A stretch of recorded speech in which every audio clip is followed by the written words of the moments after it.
Comment l'univers est-il né? D'où vient-il? Faut-il croire la science ou la religion? Chaque personne s'est posé ces questions au moins une fois dans sa vie. Incapables d'expliquer les phénomènes qui les entouraient, les gens ont inventé tout un réseau de croyances qui enveloppe encore aujourd'hui la planète. Au centre de chaque religion se trouve un ou plusieurs dieux.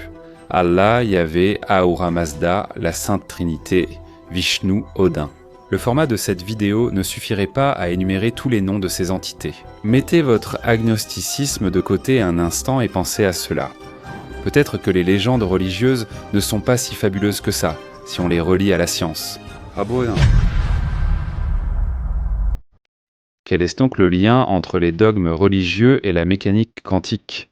Qui ou quoi contrôle les processus qui maintiennent l'univers en équilibre? L'un des principes fondamentaux de la mécanique quantique est le dualisme onde-corpuscule qui s'exprime par la nature double des objets matériels du monde microscopique. Ce sujet n'est pas seulement discuté dans les cercles scientifiques, il inspire même des mèmes. On cite généralement en exemple le comportement très étrange des photons de la lumière. Qu'est-ce que cela signifie? Tant qu'aucun observateur ne regarde le photon, il peut posséder à la fois les propriétés d'une onde et d'une particule. Mais dès qu'un expérimentateur ou un observateur apparaît, le photon de lumière choisit quelle propriété il va démontrer.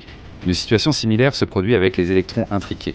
Peu importe la distance qui sépare les membres d'une paire corrélée, dès que l'un d'eux est déterminé et acquiert une charge positive, l'autre obtient instantanément une charge négative. Et la distance n'a alors pas la moindre importance. La situation ne changera pas, même si un électron se trouve sur Terre et l'autre sur Pluton. La physique classique n'a jamais résolu ce mystère. C'est pourquoi cette propriété unique n'est exploitée qu'en mécanique quantique. Pourquoi vous racontons-nous cela? En ce qui concerne le sujet de notre vidéo, il faut comprendre une chose sur laquelle de nombreux théoriciens sont d'accord. Rien n'existe sans observateur. Aucune propriété des objets ou des phénomènes ne peut être mesurée sans quelqu'un pour le faire. Et maintenant, extrapoler cette idée du microcosme au macrocosme, c'est-à-dire appliquer-la à notre univers. Et si nous n'existions que parce que quelqu'un nous observe? Peut-être que c'est ça, Dieu. Laissez simplement cette idée mûrir en vous.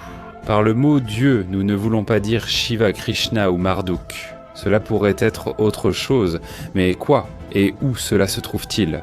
Les représentants de nombreuses religions croyaient que notre monde était né du chaos. Les recherches modernes le confirment. Certes, la théorie comporte désormais de nombreux détails que les anciens n'auraient jamais envisagés. Qu'est-ce que le chaos?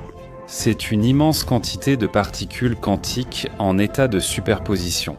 Ce terme désigne les soi-disant particules indéterminées dont les propriétés ne sont pas mesurées en l'absence d'observateur. Et ensuite, lorsque Dieu ou l'observateur, appelez-le comme vous voulez, est apparu, le monde est entré en équilibre et est devenu ordonné, car chaque particule a acquis les propriétés nécessaires. Quelle conclusion peut-on en tirer? Si notre monde est ainsi, alors en raison de l'intrication quantique, il existe quelque part un autre monde, avec des propriétés de particules opposées, ou même similaires, mais tout de même différentes des nôtres. En regardant cette vidéo, dans un autre univers, vous dormez. Escaladez une montagne ou êtes peut-être une vieille dame de 85 ans. Selon la physique quantique, tout est logique, car sans observateur, les particules peuvent adopter n'importe quel comportement et manifester diverses propriétés probables. D'ailleurs, à ce propos, il est approprié de se rappeler le légendaire chat de Schrödinger. Une analogie amusante et compréhensible a été inventée par le physicien autrichien Erwin Schrödinger, l'un des créateurs de la mécanique quantique. Il a proposé une expérience de pensée dans laquelle il est dit que tant que la boîte n'est pas ouverte, nous ne savons pas si le chat qui s'y trouve est vivant ou mort. Du point de vue du bon sens, c'est absurde, mais la physique quantique est entièrement composée de tels paradoxes. Cependant, revenons à l'observateur. Où peut-il se trouver? Les scientifiques de l'université de Princeton, ainsi que leurs collègues de Chicago, ont supposé que l'observateur pouvait se trouver dans un trou noir. Un rebondissement inattendu, n'est-ce pas? Comme on le sait, tout peut y entrer, y compris l'information, mais rien ne peut en sortir. Un observateur derrière l'horizon d'un trou noir reçoit constamment une pluie de particules. Et il évalue tout cela, ce qui permet à notre univers d'exister sous sa forme habituelle. Mais il y a un détail qui ne réjouira pas l'humanité. Vous souvenez-vous de Stephen Hawking, le célèbre physicien qui nous a quittés il n'y a pas si longtemps? Heureusement, il a eu le temps de faire une découverte majeure. Les trous noirs n'absorbent pas seulement des particules, ils en émettent aussi. Qu'est-ce que cela peut signifier? Dans les années 60 du siècle dernier, les scientifiques ont inventé l'expression « un trou noir n'a pas de cheveux ». Elle a été créée pour expliquer l'identité des propriétés de tous ces objets, y compris l'absence de rayonnement. Mais en 1975, Stephen Hawking a réfuté cette conclusion. Il a découvert qu'à proximité de l'horizon des événements, des effets quantiques se produisent, entraînant une évaporation progressive de l'information des trous noirs. Ces particules sont appelées photons mous ou cheveux, faisant allusion à l'imprécision de la phrase inventée auparavant par les physiciens. Le problème, c'est que ces photons ont une énergie presque nulle, donc ils ne sont pas détectés par les instruments modernes. Même détectés, il serait inutile d'essayer d'extraire des informations de ces photons. Inutile de chercher ce qui a brûlé en observant la fumée. Quel est le lien avec notre sujet? Si les trous noirs s'évaporent, cela signifie qu'ils finiront tôt ou tard par disparaître, tout comme les observateurs. À quoi ressemblera alors notre univers? Et existera-t-il encore en principe? Que se passera-t-il lorsque les particules issues du trou noir, étant en superposition, passeront dans notre réalité et acquerront des propriétés bien définies? Cela ne va-t-il pas changer l'univers tel que nous le connaissons? Si les distances n'ont aucune importance pour les photons, cela a été confirmé par plusieurs expériences. Une paire de particules intriquées issues d'un trou noir peut se trouver partout. En conséquence, si les propriétés d'une particule changent, celles de l'autre aussi. Après tout, elles sont reliées par ce fameux fil invisible. Une menace tout à fait inattendue pour notre stabilité, à vous et à moi. Il est largement admis qu'un trou noir supermassif nommé Sagittaire A se trouve au centre de la Voie lactée. Naturellement, elle s'évapore progressivement comme les autres. Selon des estimations très approximatives, cet objet disparaîtra dans environ un googol d'années, un nombre qui correspond à un suivi de 100 zéros. Mais savons-nous vraiment tout sur ces mystérieux gouffres pour tirer des conclusions aussi radicales? Par exemple, en 2022, des astrophysiciens ont découvert un trou noir errant qui voyage actuellement à travers la Voie lactée. Très probablement, LH a été éjecté de sa galaxie à un moment donné. Peut-être qu'un observateur qui s'y trouvait a décidé de partir en voyage pour explorer ses possessions. Il faut comprendre que le manque de connaissances sur les trous noirs peut également engendrer d'autres problèmes d'information. Par exemple, comment sait-on que les trous noirs s'évaporent lentement? Peut-être que certains d'entre eux savent le faire relativement rapidement. Et que se passera-t-il si la plupart d'entre eux s'évaporent? Qui observera alors notre univers pour garder les particules en équilibre? Selon les lois de la physique quantique, lorsque le lien entre l'observateur et la particule sera rompu, l'objet reviendra à un état de superposition. En quoi notre monde se transformera-t-il alors? En un chaos informe ou en un univers doté d'autres propriétés physiques? Certains scientifiques ne sont fondamentalement pas d'accord avec cette approche du problème. Par exemple, Roger Penrose d'Oxford est convaincu que nous n'avons besoin d'aucun observateur. Il paraît qu'une particule, sous l'effet de la gravité, commence à s'observer elle-même et adopte l'une des formes possibles. Mais cette théorie paraît encore plus absurde que la précédente. De plus, elle contredit les résultats des recherches scientifiques. Les physiciens plaisantent qu'il vaut mieux ne pas respirer lors d'une expérience de superposition, car la particule essaie placée sous vide. Et voilà que Penrose affirme soudainement que la particule peut tout faire toute seule. Alors, la disparition des trous noirs influencera-t-elle l'état et les propriétés de l'univers tel que nous le connaissons aujourd'hui? Avons-nous besoin d'un observateur? Voici encore une théorie. Selon celle-ci, non seulement les trous noirs peuvent jouer le rôle d'observateur, n'importe quel horizon des événements permettant à l'information de voyager dans une seule direction en est capable. Faisons une autre expérience de pensée. Supposons que vous vous déplacez dans l'espace avec une accélération constante. Tôt ou tard, vous atteindrez un point où même un photon de lumière ne pourra plus vous rattraper. Si à ce moment-là vous vous retournez, vous pouvez voir une frontière imaginaire que rien au monde ne peut franchir. Parce qu'aucun objet dans l'univers ne se déplace plus vite que la vitesse de la lumière. Ceci s'appelle l'horizon de Rindler. Pour nous, concepticiens, c'est aussi la limite de l'univers observable qui joue ce rôle. En fait, le temps nécessaire à un photon pour parcourir la distance jusqu'à la limite de l'univers visible est égal à l'âge même de l'univers. Ainsi, l'information cachée au-delà de cet horizon ne nous sera jamais accessible. On peut dire qu'il s'agit d'un trou noir global. Les scientifiques eux-mêmes ne comprennent pas complètement comment cela fonctionne. Mais de telles nouvelles nous apportent un certain réconfort. Même si tous les trous noirs s'évaporent, un œil situé au-delà du bord de l'univers nous observera toujours. Et cela signifie que tout restera comme avant et ne sombrera pas dans un chaos sauvage. Bien sûr, à condition que nos hypothèses de départ soient correctes. Il n'est pas clair comment l'immense ensemble de probabilités de modification des particules se réalise après l'apparition de l'observateur. Vous vous souvenez de la célèbre expression d'Einstein selon laquelle « Dieu ne joue pas au dé, il s'avère qu'il y joue bel et bien ». C'est pourquoi nous ne pouvons pas interpréter indéfiniment des informations contradictoires en essayant de les assembler en un tout cohérent. Malheureusement, il manque un grand nombre de pièces du puzzle. Les scientifiques Remini et Weber ont supposé que les particules se transforment spontanément, sans aucune intervention de l'observateur, et que cela se produit très rapidement. Elles passent simplement du monde quantique à notre réalité et deviennent quelque chose. La Terre, Mars, les anneaux de Saturne ou les pantoufles de votre grand-mère. Mais il reste tout de même beaucoup de questions, car lors d'expériences réelles, les tentatives de mesurer à plusieurs reprises une particule en superposition donnent des résultats absolument différents. Qu'ont encore dit d'intéressant les scientifiques dans ce domaine? Hugh Everett, par exemple, affirmait qu'il n'existe aucune superposition. C'est une illusion. Les observateurs interagissent un tas simplement avec l'onde quantique, ce qui fait que l'univers se divise en plusieurs branches. En somme, Everett croyait en une infinité de mondes parallèles où les particules quantiques prennent des propriétés alternatives. Alors, nous avons encore de mauvaises nouvelles. Nous n'avons même pas compris notre propre univers. C'est pourquoi nous ne pouvons pas prédire exactement ce qui se passera si l'observateur cligne accidentellement des yeux ou se distrait. Il est tout à fait possible qu'à la suite de cet événement, une autre réalité remplace la nôtre, mais calmement. Elle ne sera pas forcément très différente de la nôtre. En raison de l'entropie universelle, il est très probable que sur 100 mondes aléatoires, environ 98 seront pratiquement des copies exactes du nôtre. Certes avec de légères différences. Dans le nouvel univers, les abeilles disparaîtront, Mars fleurira, les capybaras voleront et Saturne perdra ses anneaux. Cependant, même ici, des surprises désagréables peuvent nous attendre. Et si, à la suite du mélange du cocktail de particules, un univers totalement sombre apparaissait au stade de la mort thermique? Ou bien le monde deviendra-t-il quelque chose que nous sommes même incapables d'imaginer?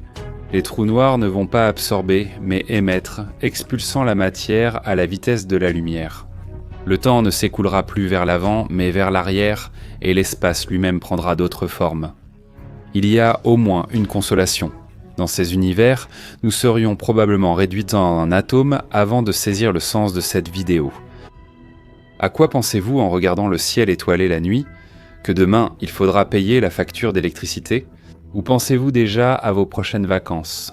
Y en a-t-il parmi vous qui, en regardant à travers le voile des nébuleuses et les myriades d'étoiles, se demandent combien de mondes inconnus se cachent dans cette profondeur?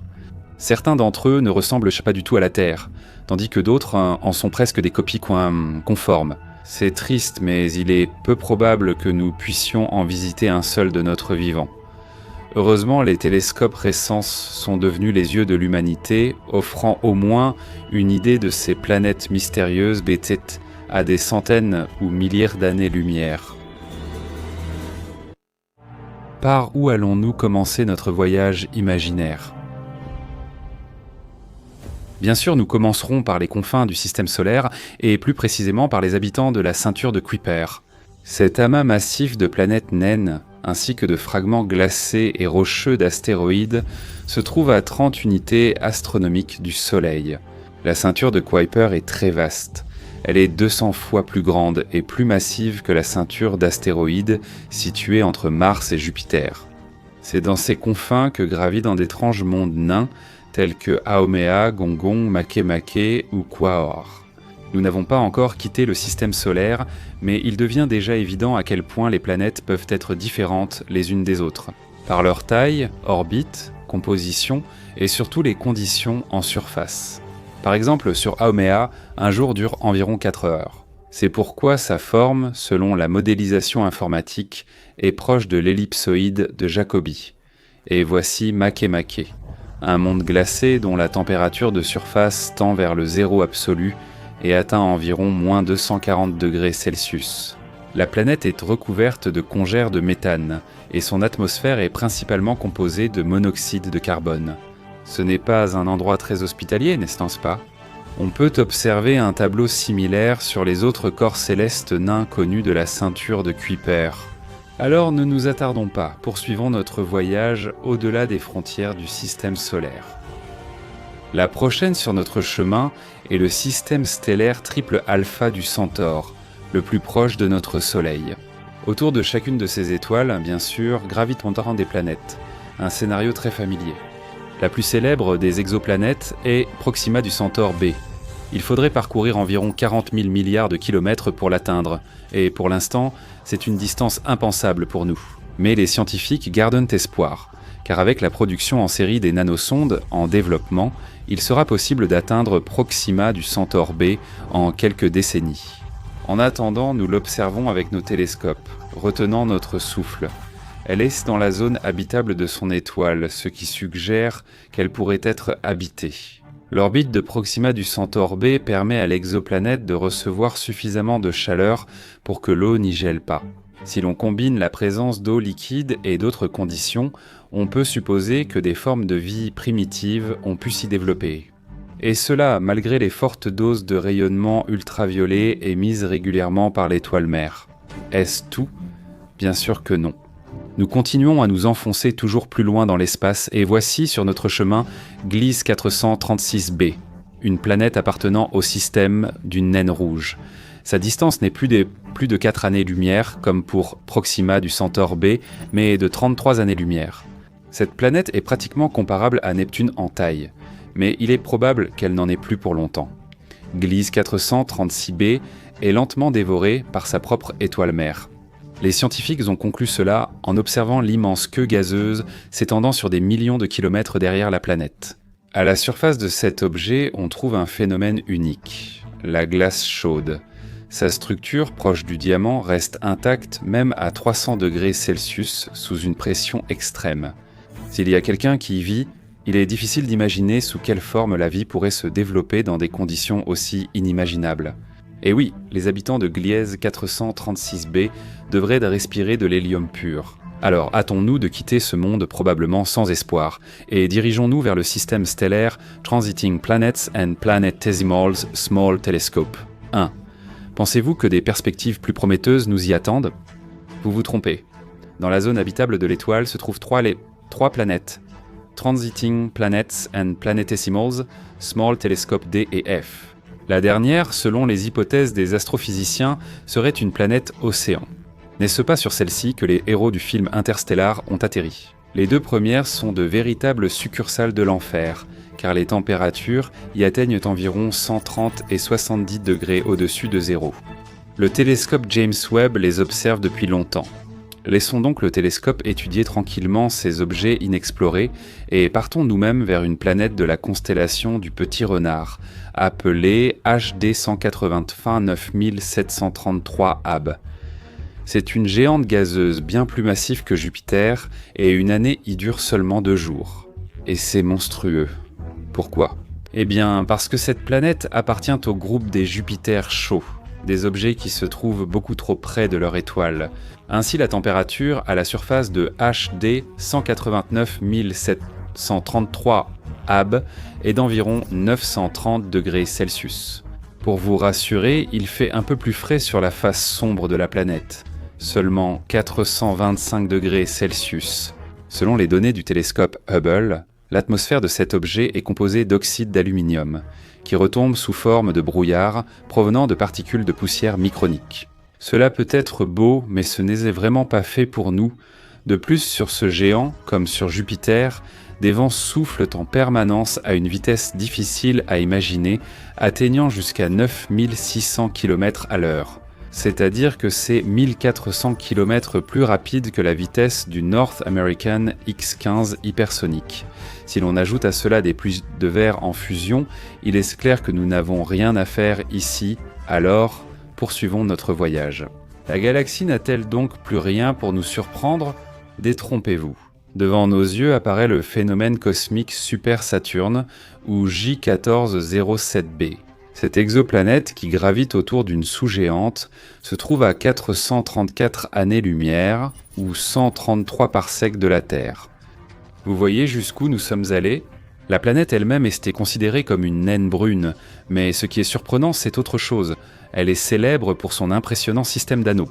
Si Saturne avait de tels anneaux, leur taille dans notre ciel dépasserait celle de la Lune.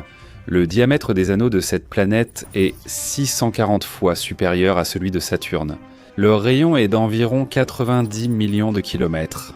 Encore un peu, et cela correspondrait à une unité astronomique, c'est-à-dire la distance entre la Terre et le Soleil. La planète est parfois appelée le Seigneur des Anneaux ou Saturne sous stéroïdes. Cependant, nous ne pouvons pas rester trop longtemps dans ce monde froid et lointain, car Wide Angle Search for Planets 121b ou Tylos nous attend plus loin. C'est la première planète dont la stratosphère a révélé la présence de molécules d'eau. Ce Jupiter chaud se trouve à 858 années-lumière de la Terre. Outre l'eau, on a détecté dans la stratosphère de la planète du vanadium, de l'oxyde de titane, du nickel et du chrome. Il ne fait pas froid sur Tylos. Il y fait plus de 2500 degrés Celsius. En somme, survivre dans cet endroit étrange est également peu probable. Il est temps de terminer le voyage, mais explorons encore un peu l'obscurité de l'espace. Devant vous se trouve Wide Angle Search for Planets, 12b, une exoplanète située très près de son étoile. La surface de cet objet est incroyablement chaude et sa propre étoile la dévore, tout comme Gliese 436b. Les corps célestes échangent lentement de la matière et, selon les estimations des scientifiques, la planète n'a plus qu'environ 10 millions d'années à exister. Une bagatelle. Une autre particularité de Wide Angle Search for Planets 12b est son incroyable obscurité. En effet, cet objet ne reflète pratiquement aucune lumière. Qu'avons-nous pour le dessert ? Nous vous présentons un système stellaire dont le centre est occupé par le pulsar 1257 plus 12. Son deuxième nom est Licht. Ce conglomérat stellaire a été découvert en 90 à l'observatoire d'Arecibo. Les pulsars sont relativement bien étudiés par les astronomes. D'après les connaissances acquises, il est peu probable que les planètes internes aient pu survivre à l'explosion de la supernova qui a donné naissance à cet objet. Il est fort probable qu'elles se soient pas formées après cet événement catastrophique. Le pulsar et les 3 planètes qui gravitent autour de lui se trouvent à environ 2300 années-lumière du Soleil. Les objets s'appellent Draugr, Poltergeist et Phobetor. Il convient probablement de commencer par les noms. Draugr est un mort-vivant issu de l'épopée scandinave, proche des vampires, tandis que Phobetor est le dieu des cauchemars, comme l'affirmait jadis l'inoubliable Ovide. Quant au Poltergeist, il n'y a même pas besoin d'en parler. Tout le monde connaît cet esprit bruyant. Pourquoi alors les planètes portent-elles des noms aussi étranges et effrayants ? Si l'on y réfléchit, tout cela est très logique. En fait, un pulsar, ou étoile à neutrons, est le stade final de la vie d'un objet qui n'a pas tout à fait assez de masse pour devenir un trou noir. Autrement dit, en gros, les planètes gravitent autour d'un cadavre stellaire. Il est clair que seuls des représentants des morts vivants peuvent se trouver à proximité de celui-ci. Si l'on revient de la mystique à la science, il est difficile d'appeler Draugr, Poltergeist et Phobetor des exoplanètes habitables. Premièrement, elles sont trop proches de leur étoile, et étant donné que celle-ci pulse régulièrement, il y a une discothèque permanente sur la surface de ces objets. Deuxièmement, l'étoile à neutrons émet des ondes à très haute fréquence, ce qui signifie que les planètes se trouvent en fait dans un micro-ondes géant. Il n'est probablement même pas nécessaire de mentionner un troisième point. Il est évident que les conditions décrites sont mortelles pour l'homme. Cependant, il y a un autre aspect. Sur Terre, il existe un Coccus extrémophile, une bactérie à gram positif qui vit très confortablement dans des conditions de rayonnement ionisant actif. C'est pourquoi il ne faut pas complètement retirer ces objets de la liste des exoplanètes potentiellement habitables. La condition principale à respecter pour cela est la présence d'une atmosphère dense et puissante qui empêcherait les rayons gamma d'atteindre la surface. Sur ce, notre voyage peut s'achever. Mais il vaudrait mieux mettre des points de suspension, car la recherche d'exoplanètes se poursuit toujours. Rien. Quelles associations vous viennent à l'esprit lorsque vous entendez ce mot ? Rien, le vide, le néant, la mort, un monde qui n'existe pas. Y a-t-il de la matière là-bas ? Pouvons-nous utiliser dans ce cas la notion d'espace ? Et bien sûr, pouvons-nous y mesurer le temps ? La communauté scientifique pense actuellement que l'univers n'a pas toujours existé. Mais qu'y avait-il avant ? À quoi ressemblait ce néant ? Dans les années 1970, le physicien Alan Guth s'est interrogé sur la nature des monopôles magnétiques.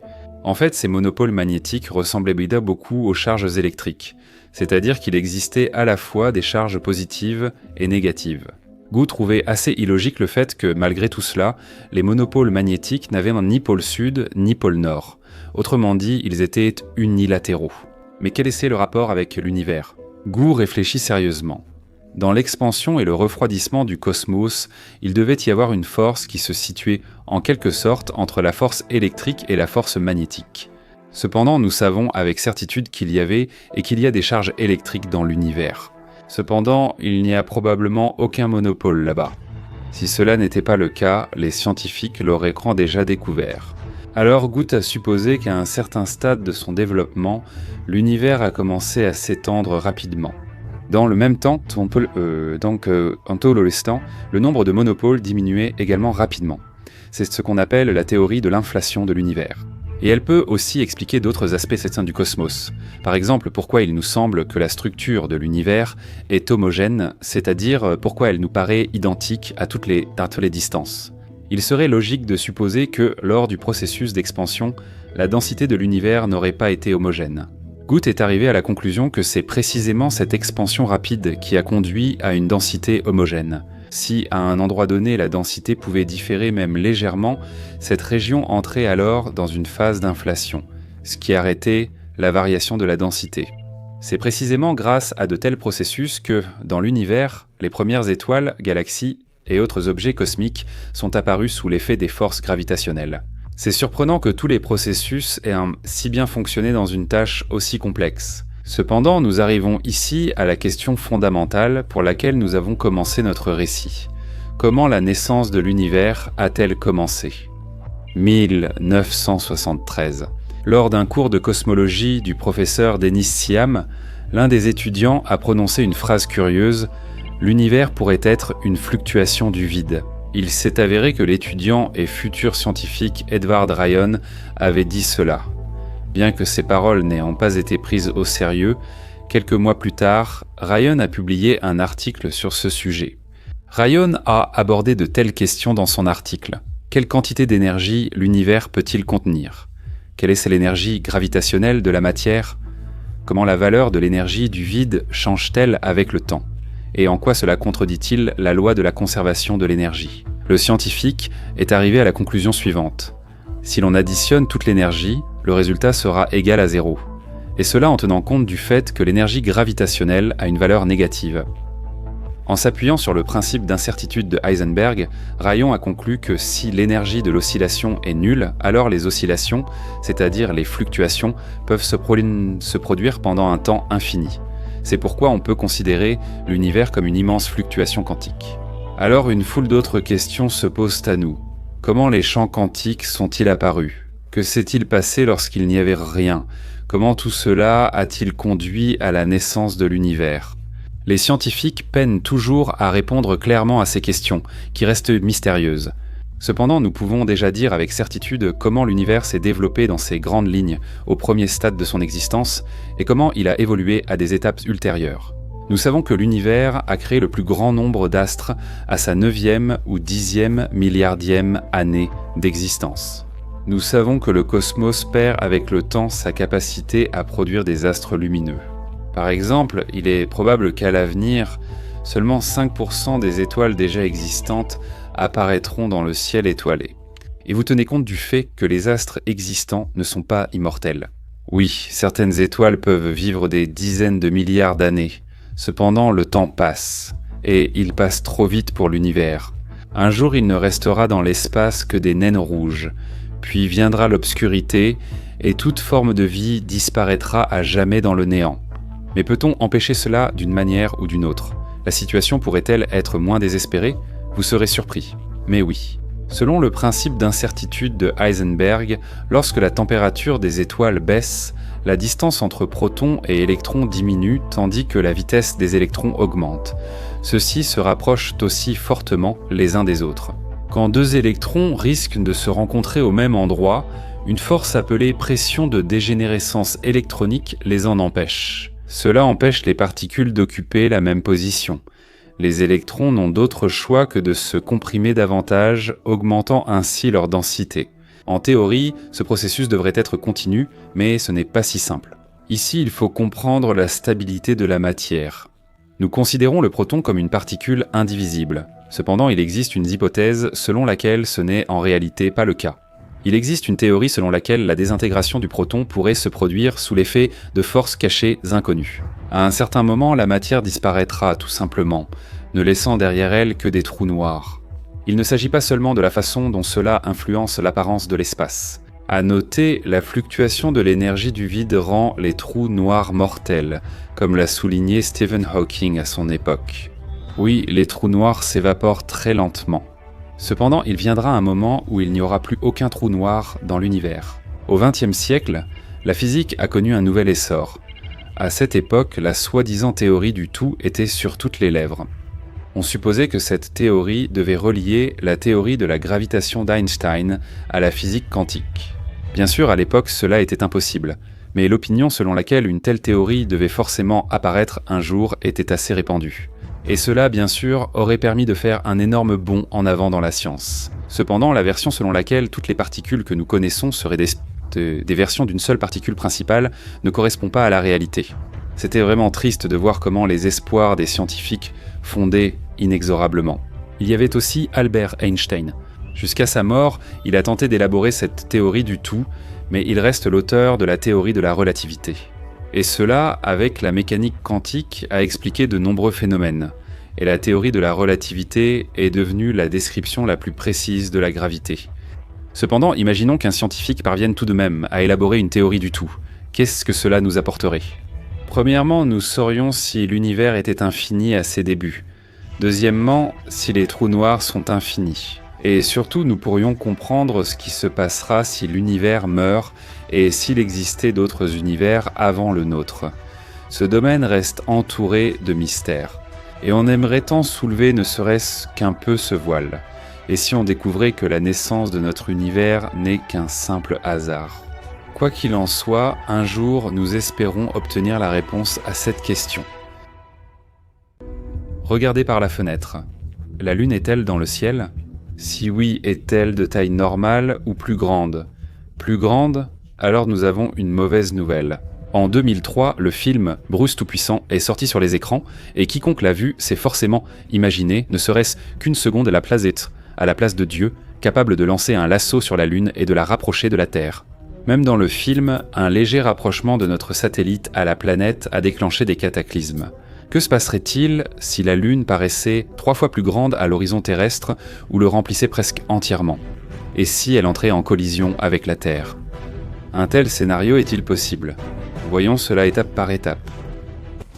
Tout le monde sait que la Lune est le satellite naturel de la Terre, situé à 384 467 km de nous, si l'on compte à partir des centres des corps célestes. Alors, qu'est-ce qu'on peut vraiment considérer comme un rapprochement du satellite? Même si la distance entre la Lune et la Terre se réduit de 20 000 km, cela aura déjà un impact sérieux sur notre vie, et pas de la meilleure façon. Découvrons d'abord l'utilité de notre satellite. Certaines choses, nous les savons déjà depuis l'école. La Lune provoque 2 marées hautes et 2 basses par jour sur Terre. Si elles se rapprochent, leur hauteur et ampleur augmentent. Par exemple, si la Lune est 2 fois plus proche, les marées seront 8 fois plus hautes. En d'autres termes, de nombreux territoires côtiers seront sous l'eau la majeure partie de la journée et finiront par devenir inhabitables. Non seulement les Maldives ou les îles florissantes de l'Océanie seront menacées, mais aussi les Pays-Bas, une grande partie de Londres, Jakarta en Indonésie, Dhaka, Bangkok, Venise, Houston, Lagos au Nigeria et Alexandrie en Égypte. De nombreuses régions de la Chine, du Vietnam, de l'Inde et d'autres pays seront touchées. La capitale de Cuba, la Havane, sera très probablement complètement submergée. Même Dubaï, avec sa légendaire tour Burj Khalifa, sera inondée, après quoi le désert deviendra le fond de la mer. Des milliards perdront logement et moyens de subsistance. Ce n'est pas une citation du film Catastrophe 2012, cela pourrait devenir notre réalité. Depuis les profondeurs marines, une importante migration de poissons débutera vers les côtes, permettant d'observer des créatures océaniques inédites en temps normal. C'est sans doute le seul avantage relatif de cette situation catastrophique. Mais les gens ne se réjouiront pas longtemps en observant un nouvel holopiforme. Le pire est à venir. Revenons encore une fois à la science. Sur quoi d'autre la Lune agit-elle en plus de l'océan mondial ? Ces forces de marée influencent aussi la terre ferme, pas seulement l'eau. Ainsi, si le satellite s'approche même légèrement de nous, sans parler d'une distance 2 fois moindre, une série inévitable de séismes et d'éruptions volcaniques débutera sur Terre. Et si l'approche de la Lune se produisait soudainement, ce qui est peu probable d'un point de vue physique, l'effet serait comme si un marteau géant frappait un gong tout aussi impressionnant. D'énormes vagues d'énergie, dues à l'augmentation de la gravité lunaire résultant de son rapprochement, remueraient littéralement nos entrailles avec une cuillère invisible. De grandes fissures apparaîtraient dans la croûte et des fontaines de magma en fusion jailliraient à la surface. La fièvre s'emparerait de la Terre, semant une panique incroyable et installant le désespoir dans le cœur de chaque représentant de l'humanité qui aurait, par miracle, réussi à survivre au milieu de ce chaos. Notre planète deviendrait une copie conforme du satellite de Jupiter, Io, ce qui la transformerait en un endroit pratiquement inhabitable. Tremblements de terre, éruptions volcaniques, inondations. Pensez-vous que ce sont là toutes les surprises que la Lune approchante apporterait à la Terre ? Vous n'avez jamais eu autant tort. Notre planète tournerait de plus en plus lentement, à chaque millier de kilomètres que le satellite se rapprocherait. En fait, les frottements causés par l'interaction entre l'eau et le fond océanique augmenteraient, ce qui ralentirait notre planète. Les océans se concentreraient au pôle, formant des bassins arctiques au sud, tandis qu'un vaste continent, semblable à la Pangée, émergerait à l'équateur. De plus, les couches terrestres faites de diverses roches ralentiraient différemment, provoquant une grande friction. En d'autres termes, les tremblements de terre et les éruptions volcaniques seraient enregistrés encore plus souvent. Peut-être vous demandez-vous si toutes les menaces à notre sécurité ont été listées, quoi. Malheureusement, non. La baisse de la rotation terrestre affaiblirait aussi son champ magnétique, nous laissant sans défense contre le rayonnement solaire.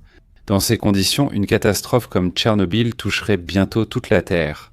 De plus, si la Lune continue de se rapprocher, la durée habituelle des jours et des nuits terrestres changera progressivement. Elle pourrait atteindre jusqu'à 6 mois. Imaginez 6 mois de plus de 55 degrés, suivi de 6 mois à moins 55 degrés sur Terre. Voudriez-vous vivre sur une telle planète ? À titre de consolation, il convient de noter que si ces changements évoqués se produisaient progressivement, ils entraîneraient certaines métamorphoses en phase évolutive dans le monde animal. Par exemple, les prédateurs ont appris à mieux chasser la nuit, tandis que les proies se cachaient au nage plus efficacement. Les humains auraient sans doute choisi de vivre sous terre. Rappelons-nous d'urgence le roman de Gloukovski, Métro 2033. Bientôt, il pourrait devenir un guide de survie inestimable. Mais tout n'est pas perdu pour les terriens, même si c'est discutable actuellement. En fait, le satellite qui s'est rapproché couvrira une grande partie de notre ciel, et naturellement passera souvent devant le soleil, offrant ainsi aux gens la possibilité de profiter pleinement de spectaculaires éclipses solaires. Si un tel phénomène s'était produit il y a plusieurs siècles, sa pureté et son aspect épique auraient sûrement rendu fous aussi bien les prêtres que les astronomes de cour. Nos ancêtres avaient une raison sur un point. Si tu vois une éclipse solaire, attends-toi à des malheurs, surtout si la Lune occupe pratiquement tout l'horizon. Ainsi notre satellite s'approche. Qu'est-ce que l'humanité doit encore attendre de cet événement historique ? La conséquence redoutable suivante, c'est le changement de l'axe terrestre. Ensuite, le climat changera inévitablement, car la correction de l'angle de l'axe est liée à la quantité de lumière solaire qui atteint la surface de la Terre. Avec un angle d'inclinaison de 90 degrés seul, les extrémophiles pourraient probablement survivre sur notre planète. Pendant 3 mois ou plus, un hémisphère de la Terre serait brûlé par les rayons du Soleil, tandis que l'autre gèlerait dans une obscurité totale. Mais si, par miracle, les extrémophiles avaient évolué en une forme de vie intelligente sur des millions d'années, ces organismes auraient pu développer des capacités d'hibernation, de sommeil et seraient obligés de migrer souvent. Mais nous nous sommes trop éloignés du sujet. Revenons à la Lune qui grandit inexorablement à notre horizon. Vous pensez qu'une collision et une explosion détruisant toute forme de vie sont inévitables? Ce n'est pas du tout obligatoire. Il est évident que la Lune n'est pas un simple astéroïde de passage. C'est un immense corps céleste d'un rayon de 1800 km. Donc si elle entre en collision avec la Terre, la moitié de notre planète sera détruite. Même si des parties de l'objet brûlent dans l'atmosphère. Mais ce n'est pas si simple. Chaque corps céleste possède une limite de roche. À ne pas confondre avec la limite de patience de nos spectateurs qui ont regardé la vidéo jusqu'à ce moment. La limite de Roche est la distance à partir de laquelle un objet s'approchant d'une planète est détruit par sa gravité. Pour la Terre, cette limite se situe à une distance de 18 470 km. Dès que la Lune atteindra cette limite mentionnée, elle commencera à se désintégrer progressivement. Autrement dit, il n'y aura pas de collision impressionnante et effrayante avec notre satellite. Il se désintégrera simplement et sera détruit, après quoi la Terre deviendra un mini-Saturne. En effet, les débris de la Lune disparue ne s'en iront nulle part. Ils resteront sur notre orbite.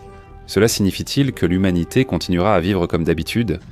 Non, encore une fois non. Il n'y aura pas de collision complète, mais très souvent des fragments de la Lune, encerclant notre planète, tomberont sur la Terre sous forme de pluie de météorites. Des rochers de grande taille détruiront des entreprises, des habitations, des routes et d'autres infrastructures. Et bien sûr, ils tueront des gens. Les tremblements de terre, les éruptions volcaniques, les tsunamis de plusieurs dizaines de mètres de haut deviendront notre réalité. De nombreuses villes, comme il a été dit au début de la vidéo, seront submergées ou balayées par d'énormes vagues. L'économie s'effondrera. Tous les satellites artificiels en orbite terrestre seront détruits, y compris la Station spatiale internationale. Les débris de la Lune balayeront tout cela comme des déchets inutiles. Ainsi, la vie que nous connaissons avec Internet, la géolocalisation et des aéroports opérationnels disparaîtra à jamais. Avec le temps, à cause du bombardement permanent, la Terre deviendra un satellite détruit par elle-même, avec une surface morte et criblée de cratères. Il est évident que dans de telles conditions, les gens feront des tentatives frénétiques pour quitter la planète mourante. Qu'en dis-tu, Elon Musk? Mais où pouvons-nous fuir? Rien ne garantit qu'au moment où la Lune s'approchera de la Terre, une colonie fonctionnelle aura été établie sur une exoplanète ou même sur Mars. Et même si c'est le cas, il est évident que la plupart des gens ordinaires n'y auront tout simplement pas accès. Cependant, restons calmes. Un tel scénario n'est possible qu'hypothétiquement, sa probabilité étant très faible. Tout d'abord, les astronomes surveillent la Lune de très près, ce qui est logique puisqu'elle est le plus grand objet proche de nous. C'est pourquoi les scientifiques savent avec certitude que, pour les millions d'années à venir, le satellite restera sur son orbite. Bien sûr, l'espace est un endroit propice aux imprévus. Alors, qu'est-ce qui pourrait provoquer le rapprochement de la Lune avec la Terre? D'après Neil Cummins, physicien à l'université du Maine, le scénario le plus probable serait qu'un astéroïde passe près du satellite. Cela pourrait pousser la Lune dans notre direction. Dans ce cas, elle commencera progressivement à se rapprocher de la Terre. Le rapprochement serait extrêmement lent, mais les habitants de la Terre devraient simplement commencer à se préparer aux conséquences immédiatement. Et vous, êtes-vous prêts à cela? Écrivez dans les commentaires ce que vous feriez si vous appreniez un tel destin pour la Terre. Vous êtes-vous déjà demandé quelle est la voix de l'univers? À quoi ressemble-t-elle? Sûrement beaucoup d'entre vous diront « Mais il n'y a pas de son dans l'espace, on n'y entendrait même pas notre propre cri ». Le slogan du célèbre film d'horreur de science-fiction Alien disait justement « Dans l'espace, personne ne vous entendra crier ». Bien sûr, l'oreille humaine n'entendra pas de son dans les espaces intergalactiques, interplanétaires et interstellaires.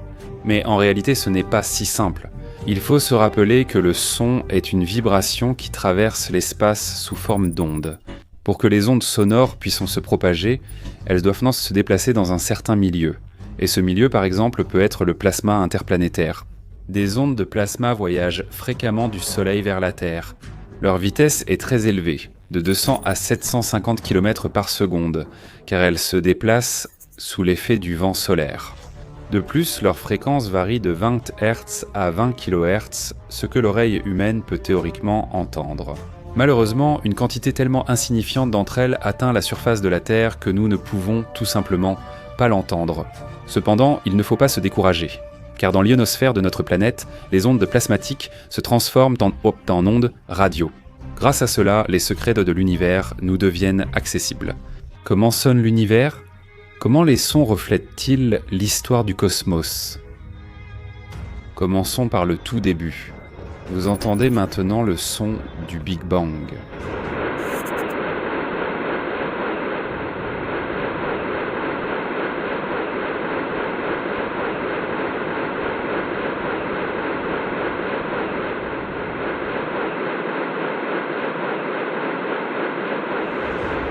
Passons au système solaire. Voici comment sonne le Soleil.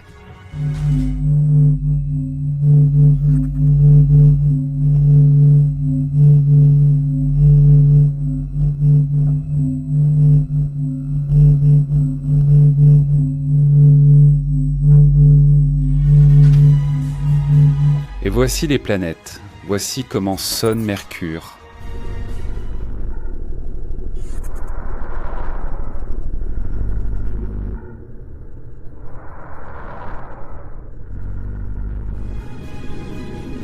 Et maintenant, voici Vénus.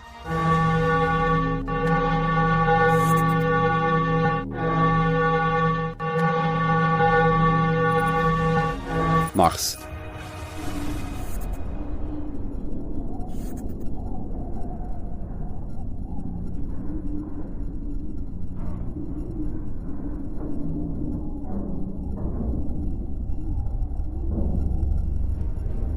Saturne.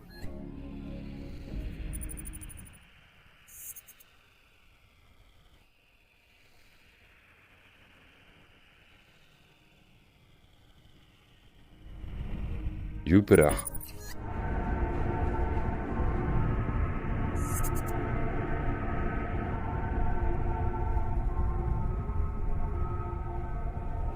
Uranus.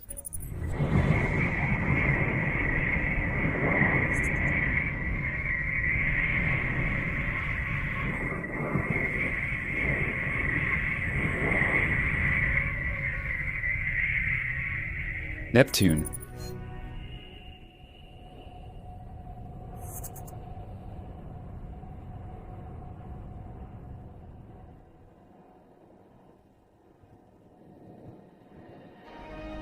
Pluton.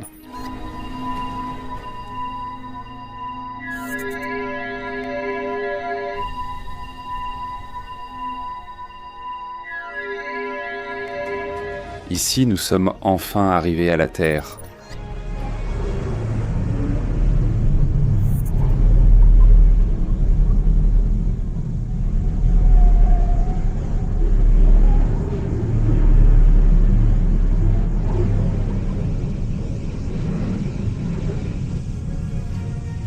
Voici les sons de Ganymède, le satellite de Jupiter, et le seul satellite possédant sa propre magnétosphère.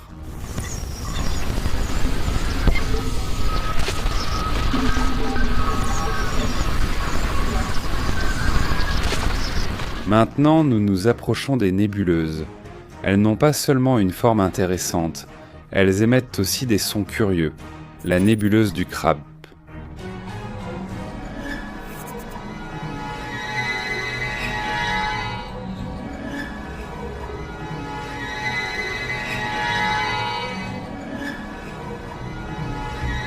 La nébuleuse de la nébuleuse.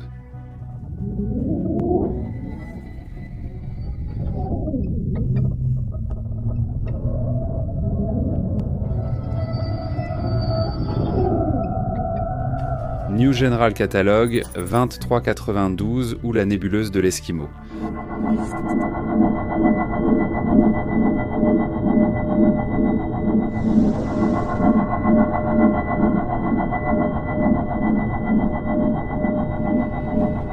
C'est la nébuleuse de la tête de cheval.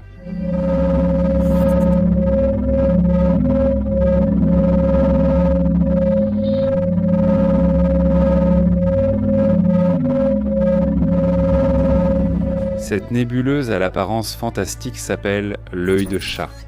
Et voici son son.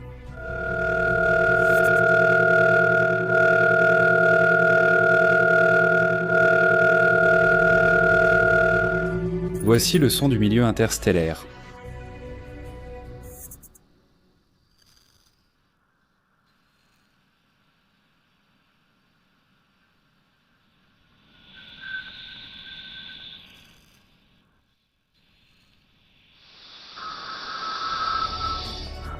Ce sont les sons du vent stellaire.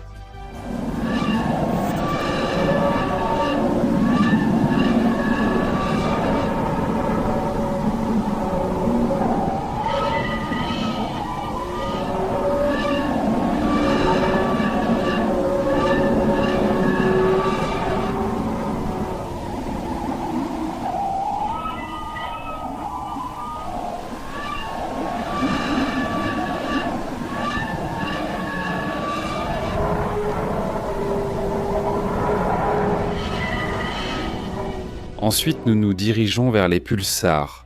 Voici devant vous le pulsar 1257 plus 12.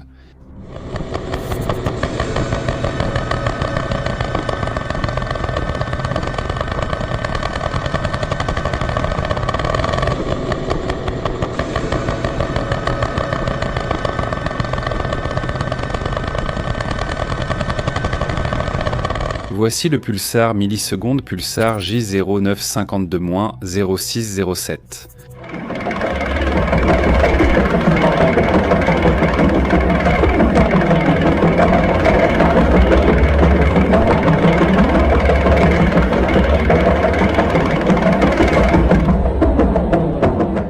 B0823 plus 26.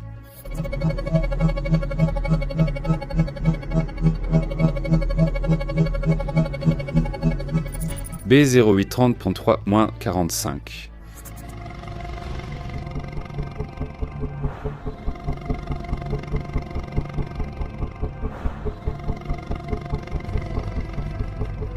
B0834 plus 6.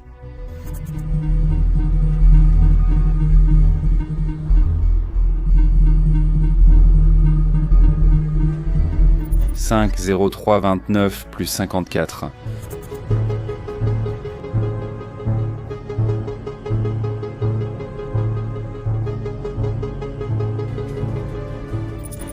B0950 plus 08.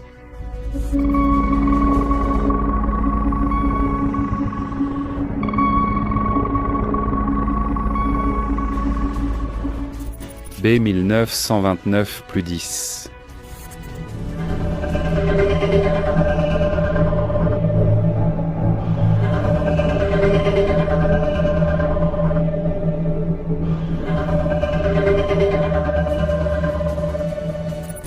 B0525 plus 21.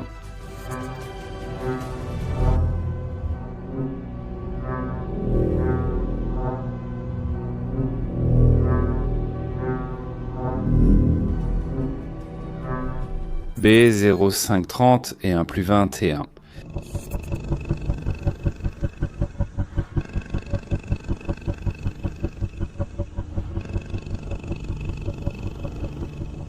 B0809 plus 74.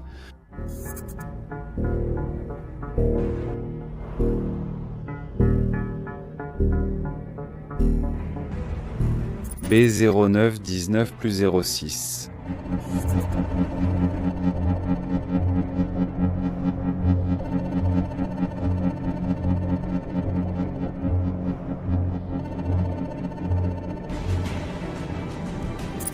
C'est l'un des quasars.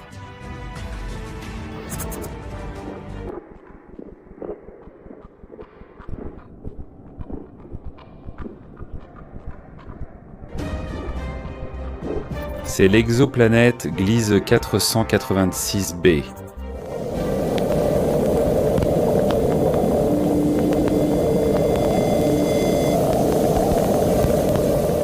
C'est le trou noir SS 0014 plus 81.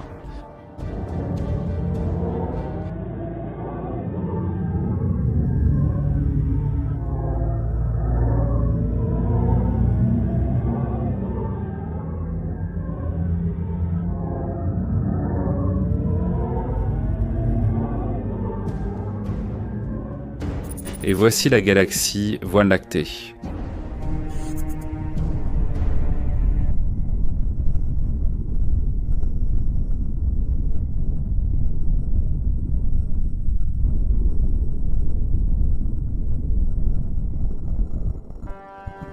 L'univers est un endroit fascinant.